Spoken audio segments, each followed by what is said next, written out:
बुढ़ापे की लाठी। रामनाथ जी को शहर में आए अभी 2 साल हुए थे। उनका बेटा सचिन शहर में नौकरी करता था, इसलिए वह अपने पिता को भी शहर ले आया था। सचिन की पत्नी राधिका को रामनाथ जी का उनके साथ रहना पसंद नहीं था। वह चाहती थी कि हम अकेले में मजे से रहें। इसी बात को लेकर अक्सर घर में कहा सुनी होती रहती थी। एक दिन राधिका घर का काम निपटा रही थी, तभी रामनाथ जी के हाथ से एक कांच का गिलास गिरकर टूट गया। राधिका को बहुत गुस्सा आया। वह बोली, बाबूजी, आपको दिखाई नहीं देता कि मैं सारा दिन घर का काम करती रहती हूँ और आप नुकसान करते रहते हैं। अब कौन ये साफ करेगा? राधिका की बात सुनकर रामनाथ जी बोले, बेटी मैं साफ कर देता हूँ। ये कहकर रामनाथ जी कांच के टुकड़े साफ करने लगे। तभी एक कांच उनके पैर में चुभ गया। खून की धार फूट पड़ी। रामनाथ जी ने किसी तरह कांच का टुकड़ा पैर से निकाला और बहू को आवाज दी। राधिका आई और खून देखकर चिल्लाने लगी, ये क्या किया? सारा फर्श गंदा कर दिया। दवा लगाइए, इस पर जाइए अपने कमरे में, मेरा काम और बढ़ा दिया। रामनाथ जी लंगड़ाते हुए अपने कमरे में पहुंच गए। सामने टेबल पर उनकी पत्नी की फोटो रखी हुई थी। उसे देखकर उनकी आंखों में आंसू आ गए। जब वह जिंदा थी तो रामनाथ जी को कभी एक गिलास पानी नहीं लेने देती थी। उनका बहुत ख्याल रखती थी। शाम को जब सचिन घर आया तो राधिका ने उसे सारी बात बता दी। सचिन पापा के कमरे में गया और बोला, पापा, मुझे लगता है आपको यहाँ लाना ही नहीं चाहिए था। आप एक जगह चैन से बैठ नहीं सकते क्या? रामनाथ जी कुछ नहीं बोले, बस चुपचाप बैठे रहे। कुछ देर बड़बड़ाकर सचिन बाहर चला गया। रामनाथ जी कहीं अतीत में खो गए। जब सचिन पैदा हुआ था, उन्होंने पूरे गांव को दावत दी थी। उनकी पत्नी यशोदा ने बहुत लाड़ प्यार से सचिन को पाला। सचिन जब थोड़ा बड़ा हुआ तो रामनाथ जी उसे अपनी साइकिल पर बैठाकर स्कूल छोड़ने जाते थे।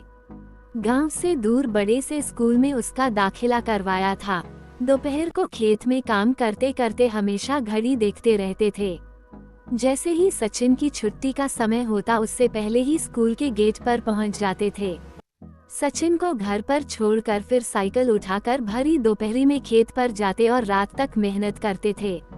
सचिन जब 5वीं-8वीं क्लास में आया तो एक दिन अपने पिता से बोला, पिताजी, आप मुझे स्कूल छोड़ने मत जाया करो।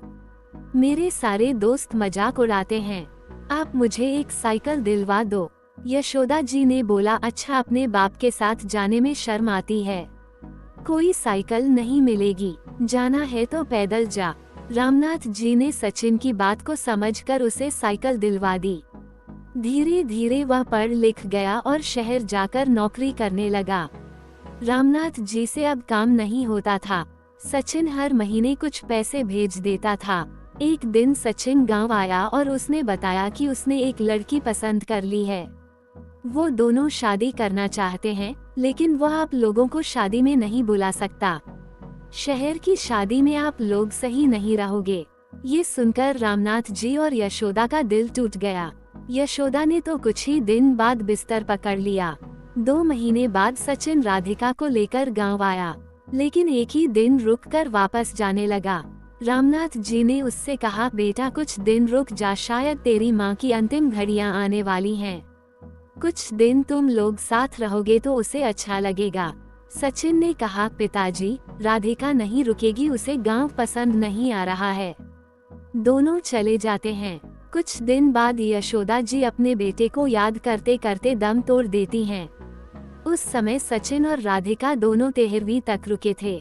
फिर रिश्तेदारों के कहने पर सचिन अपने पिता को शहर ले आया, लेकिन अब दोनों उनसे परेशान हो चुके थे। रामनाथ जी को अब कोई ठिकाना भी नहीं था। गांव का मकान और खेत सचिन ने बेच दिए थे। उसी पैसे से उसने एक फ्लैट खरीदा और किराए के मकान से उसमें आ गया था।